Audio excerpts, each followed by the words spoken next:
സ്വാതന്ത്ര്യദിനവുമായി ബന്ധപ്പെട്ട ഒരു പ്രസംഗമാണ് ഞാൻ ഇവിടെ ഇന്ന് അവതരിപ്പിക്കുന്നത്. അധിനിവേശത്തിന്റെ കാൽച്ചങ്ങല പൊട്ടിച്ചെറിഞ്ഞ് ഇന്ത്യ സ്വാതന്ത്ര്യത്തിന്റെ അനന്ത വിഹായസിലേക്ക് പറന്നുവരുന്ന സുദിനമാണ് 1947 ഓഗസ്റ്റ് 15. വിദേശ ശക്തികളുടെ കരങ്ങളിൽ ശ്വാസം മുട്ടിക്കഴിഞ്ഞ ഭാരതം സ്വാതന്ത്ര്യത്തിന്റെ അമൃതം നുകർന്ന മഹത്തായ സുദിനം. ഓഗസ്റ്റ് 15 ഇന്ത്യക്കാരുടെ പുനർജന്മത്തിന്റെ ദിനമായിരുന്നു.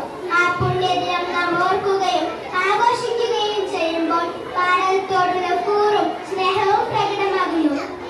സ്വാതന്ത്ര്യത്തിന്റെ വിലയും ആ സ്വാതന്ത്ര്യത്തിന്റെ പീഡനങ്ങളും അറിഞ്ഞ ഭാരതത്തിന്റെ പിന്നിട്ട നാളുകൾ ഭാവി തലമുറയിൽ കൊളുത്തിവെക്കുന്നത് പാരതന്ത്ര്യം മാനികൾക്ക് കൃതിയേക്കാൾ ഭയാനകം എന്ന ആശാന്റെ വാക്കുകളാണ്. ഒരുപാട് പുണ്യാത്മാക്കളുടെ ജീവത്യാഗത്തിന്റെ ഫലമാണ് നാം നേടിയെടുത്ത സ്വാതന്ത്ര്യം എന്നത് നമുക്ക് മറക്കാതിരിക്കാം.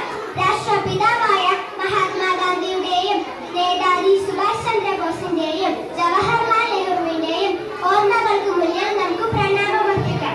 1947 നിന്നും 2024 എത്തിയപ്പോൾ ഇന്ത്യ ഏറെ വളർന്നു. ശാസ്ത്ര സാങ്കേതിക മേഖലകൾ, പ്രതിരോധം, വിദ്യാഭ്യാസം എന്നിവയിലെല്ലാം ഇന്ത്യ മുന്നേറുന്നു.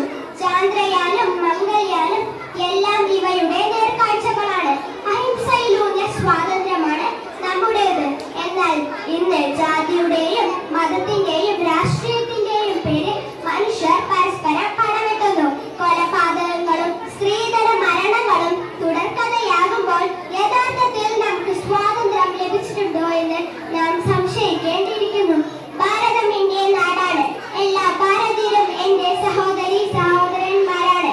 എന്നായിരം വട്ടം പ്രതിജ്ഞ ചെയ്താലും നാം യഥാർത്ഥ ഇന്ത്യക്കാരാവില്ല. ദേശീയ ഗാനം പാടുമ്പോഴും ദേശീയ പതാക ഉയർത്തുമ്പോഴും വന്ദേ മാതരത്തിൽ